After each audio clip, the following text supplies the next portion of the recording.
Hello, Self, Cosmos, Ohana, Infant Universal, Dr. Nick here. It is, let's see here now. Today is Friday now. Wow, Friday, June 9th, 10th, 11th, 12th, 13th. June 13th, 2 days after the full moon, 4 days after my birthday. It's around 8 a.m. in the morning. I got up by my cat around 2:40 in the morning to feed him, then went back to bed, then got sunrise and enema, then meditating and listening to Jack Cruz and replying to messages and contemplating the world and now here. And one of the big things for me is to notice all the distractions and come back to my center. That's what I've been guiding someone else to. It's like everything other than the words, will you marry me, is a distraction. 4 words that will change everything. And for me, it's what do I actually want to create, do? And amongst all this, there's so many things. I've got to renew my passport. I've got to support my beloved with financial stuff. I've got to figure out investment things. I've got to figure out home, car. Got to figure out how to clean things up more, how to do all the things I'm supposed to do. And in my business, Ohana Sage, the big thing is, what are we here to do? What are we creating? And more than the products are already good. And that's what I'm getting reminded of from my dear co-founder, Matt. Like it's the breath is great. The ceremony is great. And what am I doing it for? Because there's a billion different breath people. There's a billion different ceremonial people. It's not that I have the answer, the right answer, but what is it that I really want to do? And honing in on the messages. And there's so many messages. How do I be more clear? And right now I'm noodling out loud to myself, because in this noodling, what clarity can come out. The first thing is reminding myself, and this is the thing that it's taken me a long time to get to, actually being selfish. Like for the longest time, I thought I was being selfish because I wanted things that were gonna fill the void, like video games and all that stuff. And then secretly wanting it and then getting really upset when I didn't get it. I didn't even say it out loud because I was like, I can't speak my dreams because someone else is gonna crush it then. Versus as distinct from, so I learned from Joni, as distinct from actually being clear what I want and asking for it. And so even for today, we're having our dear friend, intuitive body worker, our favorite one, coming over and working with us for hours, because I realized I really want to have this about every couple of weeks, because what's going to get unlocked. And today's one of those days I actually get to receive that. And when I got clear about it and actually followed through and asked, it happened. And with that clarity, it's the same thing. Again, we use the example of the car. Like Monday birthday, Tuesday went to, and then called someone about how to look for cars. Tuesday got an idea. I'm actually just gonna look at a car. Looked at a car, realized it fit all the bills, not of what the little boy me wants, but what the current version of me wants. And that's what I'm realizing. There's the future version of me. Now I thought I wanted a Land Rover, but they're finicky and stuff. I was like, I want a freaking LX600 or GX550. They're like $150,000 because it's like a luxury off-roading behemoth, as I like to say, on wheels that's super comfortable, quiet, and all the other stuff. But I don't want that right now. I want a car that's slightly bigger than ours, quiet, comfortable, reliable, that is good for heat, cold, that has the moonroof, all-wheel drive, is gasoline, minimal EMF, all that stuff. And then got exactly that, fitting the bill. And then I was like, why would I continue looking around? Why would I continue spending a lot of time negotiating when I can actually be really clear? The value that I can see is in time. So let's actually minimize the amount of time spent here and get it done. And that's the thing. I was really clear with people. I was like, saw the car Tuesday, got it all inspected. Wednesday was the day for them to prepare it. Thursday, pick it up, get everything done, and now we have it. And being with the stress of it now, because then it's like, myself and my beloved, do we spend too much money? All these stories come up, but I recognize as I'm getting triggered by it that the big thing is she supported me in doing it, and she realized that when it comes to it, when it matters, I negotiate. And now that we've done this, it's just, in a way, it's done. So now it's actually being with the change that happened. Like, it's the same thing as the will you marry me? It's like, am I gonna buy this or not? We could talk about it, but the difference is actually doing it and then seeing what happens. And what's the end result of this? No one's dying and things like that. If anything, we're safer. So I'm okay with the consequences that may come out of this. Even if later on we're like, oh, we spent too much money, we shouldn't have done that. I'm like, now is the time. And it's funny because 3 years ago when I was getting the other car, we had the opportunity to do this as well. It was with a smaller car, an Acura RDX, and I chose not to because like I realized I was trying to get it because I wanted the sportiness, I wanted the pepness, I wanted the funness, I wanted the premiumness already, but I wasn't clear on why. Now I'm like, I want to have a sanctuary of a car for myself and my beloved that's easy for her to drive as well, that's got all the things we need to do, that's functional. And it uses regular gas. That's a big part of it too. I want it to be gas, but I don't want to spend all the extra money on the premium right now when I don't want to pay the premium yet. Someday I totally want to pay for premium. All good. But even then I might want regular because it's more widely accessible. So all these little things, and it's just so much fun to noodle with this now and to notice and get more clear. So what is it about my business? Well, how do I teach people like how to be selfish? And that's what I realized when I had that ceremony way back when I had like 6 people with me. I was like, I am really fucking receiving now. And they're being really conscious of themselves. And what is that like? And I'm like, how do I have someone receive from at least 2 people ideally? And both people be in alignment and have the preparation for that as well. And I realize it's the preparation piece too, not just jumping into it. But what are the preparation pieces and what are the pieces I want to do? And I love that from Matt. It's like, which parts do you want to do? I love doing a breath. I do enjoy the talking, getting someone more clear on what they want to intend on. And I would love for someone to better be able to help sort out the intentions. I really appreciate Elizabeth and her esoteric stuff, her kooky way of doing things. I really appreciate the body work that's being done. And we can either have it as part of the package or you can find your own. And it doesn't have to be just one session. But it's really important to do that. And then the diet, how do you actually start cleaning up your diet? How do you actually start noticing what you're eating, what you're not eating, fasting, not fasting, and listening to your body? The big part is listening to your body, mind, and soul, because they're speaking to you. Your body is speaking to you through all the different sensations. Your mind is speaking to you with all the stories that are coming up. And your soul is speaking to you with all the synchronicities that are going on. So how do I get people to start noticing the synchronicities? And that was part of it. Like when the price tag had a 369, it was like, perfect. Why am I negotiating? I could get a few $100s more, maybe even a couple of thousand. But is that where I want to spend the time and energy right now? And in a way, I did get a couple thousand because of what I didn't spend on all the packages or the time.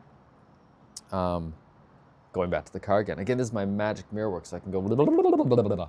And then I got a message from Greg today. He's my blah, blah, blah reminder. Just have some fun. So, it isn't always easy, but it doesn't have to be hard. So, the thing for that is some of these things, like the will you marry me, feels like a hard choice. Buying the car feels hard.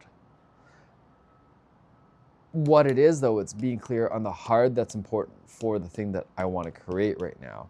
Versus, for example, right now I still make it hard for people to work with me. Oh, there's uncertainty with price, there's uncertainty with how it's being delivered, there's uncertainty with who's coordinating things, there's uncertainty with the hospitality, all those things. Those are the things that I don't want to be hard. What I want is for it to be so easy for them to get to the hard that matters to them.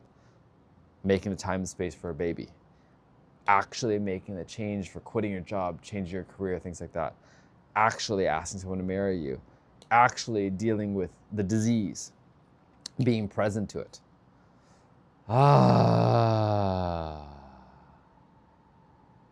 Breathing it in, letting it go. So I've got a client out there who's being with his disease right now. I don't know where he's at. So I've got another client who I'm waiting for him to book his call. So let's see if they have done those things yet. So funny, right? And for myself, I could be distracted by saying, why haven't they done it yet? Send them reminders. Or I could focus on my thing and then draw people in. It's the same reason why I have a client who, he's got kids, he's a little bit estranged from. It's like, change their being and you draw them in like moths to the flame. And that's what I'm looking at creating for this work with my dear friend TK now. It's like, how do I help become the flame that I want to be? Not the flame where I'm trying to figure out what those moths want. I want to be a flame where I'm actually being my flame, and then the moths that comes, like, they may surprise me going, oh, that person's drawn in by this? Cool. So the more I learn, the less I know. So I'm at the school of unlearning right now. I've learned so much, and that's part of it. Like the gift of becoming a medical doctor, I'm learning so fucking much to get the MD, is that no one can take away the MD and the proof of the MD. And that's part of the odyssey each of us has. Many of us may not have an MD, but we've got something, some evidence of the scars of our lives, if we so speak it that way. Whether it's even we've gone to prison, we've been suicidal, and that's another thing, is all of us have been suicidal, have actually wished for death. And anyone who's here listening to this has actually been a failure at killing themselves. I've been a failure at killing myself. And we could even say, well, I haven't had the suicidal plan, like really, but I've been in major car accidents. And aside from that, there've been other things. It's like, oh, how close is that? Doing things like rock climbing, riding motorcycles, things like that. But all of us, almost all of us, ride in cars or near cars. And being near a moving vehicle is like being near death all the time. And that's just one physical manifestation, representation of that. Living somewhere that's above the third story. Things could happen anytime. Like life, it's more surprising that we don't die than we do in a way sometimes, I find. And then this whole idea of, like even this phone is this wireless technology device that captures all these things, that gets all these downloads. How is it that we not see that we're channels? And for myself, I'm getting more and more clear. How do I become the clair sentience? People often ask me, how do I know what to say? How do I know what to do? And the bigger thing is getting out of the way of my brain at times. And it's so much fun. I love being in those flow states of getting out of my brain, because what gets created of that is phenomenal. And why I love it is I want to be able to fuck off. And why I love working with people so profoundly is because when I can inspire a shift in someone that I know is going to make a big difference, I can be like, now I can justify my fucking off for a while. My work is done for the day. And I laugh sometimes when I do 2-hour breath sessions. People are like, oh my God, that was amazing. It's like, great, now I can do nothing. And I want to do nothing. I want to play. That's the thing with having a child now at 4.5 years old. All he wants to do is play, and that's all I want to do right now. I'm a reflection of the lives of the people around me. So that's the other thing is, if you think you're enlightened, spend a week with your family. I am prioritizing my biological family as well because of that. And part of it's because it can help me see the patterns that I've lived into. And the people I've spent the most time with, I've lived into those patterns the most. My biological parents, my brother, my close cousins, my beloved, my best friend, and looking forward to exploring that more and more and more, even though it frustrates the hell out of me at times. One of my superpowers is being able to sleep anytime. The moment you leave me is the moment I forget you. And I'm getting better and better at that. I want to forget you. I love you so much and trust you so much that I forget you. It's when I worry about you constantly that I'm reminding you, I don't trust you. I don't trust you. So this specific magic mirror work, I'm going to send to my dear friend TK as well. It is going to be a little bit blah, blah, blah, blah, blah, and that's okay. I'm saying all these things and he can listen to the background, because how am I going to get all these ideas across? How am I going to crystallize them? How am I going to shorten them? And part of it is actually having the controversial ideas. Like right now, it is all about sunshine and light. I'm practicing getting up at first light, practicing getting my whole body exposed. I'm practicing not having UV radiation. So here's the other thing. Part of it is the failures that I've had have been really reflective. Can I really go to the school and learn? Because I really have I did science projects in UV radiation, the invisible killer, or autoclave of the future. The invisible killer. And we were so against UV, and I can see it now. Like everything, you can't get a lens almost for glasses without UV filtering. And now I'm learning that UV light is so important for us. And can I do a complete 180 now and speak to the benefits of UV, but not even speak to it first, is live it first. And that's what I've been doing. I've been living into the UV. And people are like, why are you so tanned? I haven't left Vancouver, which is ridiculous. No one else here is tan. But I'm actually willing to step into the sun as much as I can and be the living proof of me without having to impose this on someone else, saying this is the right way to do things. Because when it comes down to it, I don't know. And I do. That's the paradox sometimes, right? It's knowing and not knowing. I'm willing to let go of all the times I told people, guided people, forced people to slather on their stuff. And so right now I've got someone asking me about schooling. Oh, please don't, impose your views of schooling. And I get it now. I'm not trying to get someone else on my team. And if I'm being honest, there probably is a part of me trying to get people on my team because it's so patterned. How do we increase our tribe? And so that's part of the practice in this is, as I get clarity in my message, I'm both trying to increase my tribe because I'm being clear on who I am without trying to increase my tribe artificially by placating or changing the message because I think it's going to help increase my tribe better.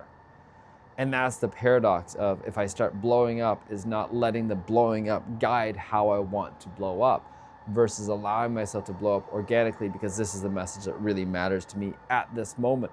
And then as well, trusting myself that the message itself will keep evolving because the only constant is change. So the 4 maxims of Sage, the only constant is change. I always have a choice. Everything is a story and I feel to heal. So those came to me in early breath meditations that I had shortly after he was born. So there's so many little things that are coming through. Spiritual work doesn't have to be serious, it can be fun. There's the paradox of the free will versus prophecy. There's the idea that we came here choosing our parents, choosing the situation, choosing everything. So then how do we go from blaming them to praising them, even if we don't know who they are, because that's what we chose to become who we are now. And looking at the past, everything that happened up till this point was exactly perfect, but it's me have to repeat the future.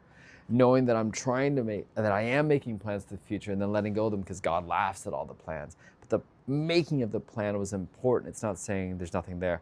Being able to see the difference between I'm trying to run away from my past where there was so much structure, like every day was so structured from the moment I woke up to the moment I went to bed when I was a kid, that I was like, I want no structure for my son, to it's not I'm running away from structure, but actually destructuring it to have non-normative patterns to see what actually feels really good, both for myself, for my beloved, for my family, and then noticing in the non-structuredness of it, how I've created some chaos by creating too much non-structure, that when I get frustrated with my son for the non-structuredness, that's part of my responsibility in owning up to it. And how do I want to create a new structure that actually works for us?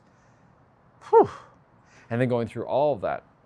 And then now actually being able to, part of it is I want to go off on all these tangents because I don't want to be boxed in, because I realize that being boxed into a certain dogma feels really trapping, but it's important as well. See, it's a paradox of meeting people where they're at without trying to meet them so much that I'm actually placating them, having them stay where they are. That's why I love Dr. Jack Kruse. He's just like, he wants savages. He wants the people that are really resonating with the message to join in. Everything else, get the fuck out of here because I don't have time for you.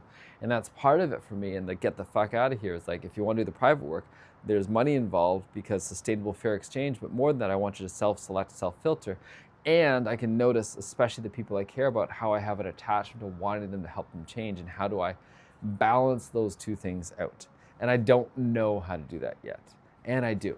So part of it is having this team, and there's a book that I've read, Unreasonable Hospitality by Will something. He ran the very best restaurant in the world. I want to have unreasonable hospitality. I love unreasonable hospitality, and I want to deliver the parts that I want to deliver in an unreasonable fashion.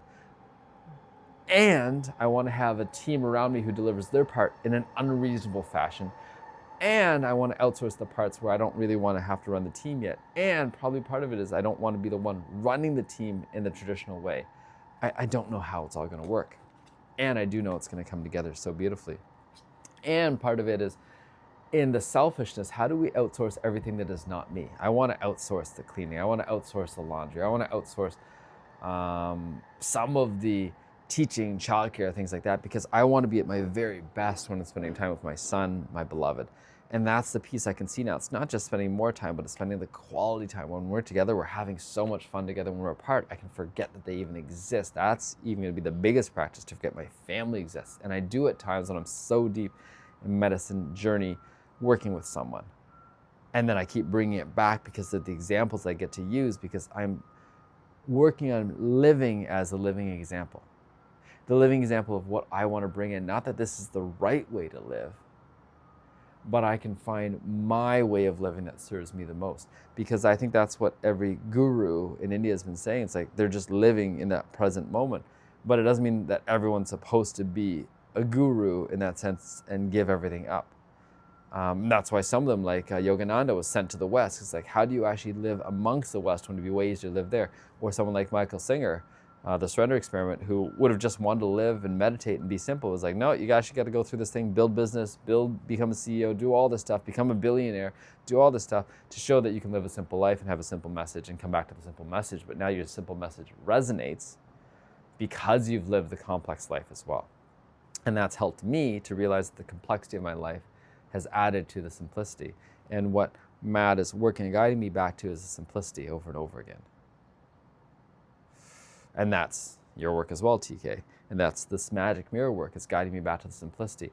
And we'll probably have a channel that's just called Magic Mirror Work to have all this craziness there so people can actually see the craziness that they want to, while also seeing the simplicity of the messages out there. And they'll be like, you are a fucking lie, or you are a fucking paradox, or you're two-faced. I'm like, in a way, yes. There's so many faces, so many parts work. And every single modality has its stuff. Like, I love the no bad parts work, but it's missing something. I love the accomplishment coaching, but it's missing something. I love the circling, and it's missing something. And then how do I both practice the techniques and then let go of the techniques, because I'm incorporating them and come back to them? Because there's so many teachers I want to come back to now that I can actually own that I was judging them, and I am still judging them, and coming back to, okay, what's the next lesson for me to learn here that you can see, that I can see? And that's the bigger thing too, is now I'm looking at training programs, not how's this training program, how am I going to fit in this training program, but how do I help this training program fit me? And that's what I loved about Jack Kruse, and he's talking about bringing a few of us down there. It's like, what do you actually want to know? Because that's how I want it to go. I want to have the basis things, then I want to noodle, I want to play, I want to chat with all this crazy stuff, and then keep coming back to the center of what's important right now. Because it's so much fun, and it's so much more fun to get the clarity, and it's so much more fun to have the consults, and that's what he really wants. Like, really good consults. Because I imagine that's really fun for him. Like, if you get people to help pre-screen, pre-create the consults, how much more fun and effective could he be? So that's part of it for me. That's a preparation work. I want people to help create it so that the clients are more ready for me than they could ever imagine. And then it's more fun because we get to not have to create the hard in the ways that the hard doesn't need to be. We get to go right into it. And I'm noticing it. Like, the last 3 clients I had, the best one was a 68-year-old. He was the most ready for it in a certain way. And it's not that the others weren't fun, but they could have been more fun. Like, they were so much in their head still. They weren't in the safety yet. And it's meeting them where they're at. And it's only because I love them already that I actually allowed and invited them to be there. Because for me, it's also teaching and learning at the same time. Where are we missing something? You're not ready to sign a contract? Cool. And in the future, it's like, cool, you're not ready to sign that? Help me fix it, or get the fuck out of here.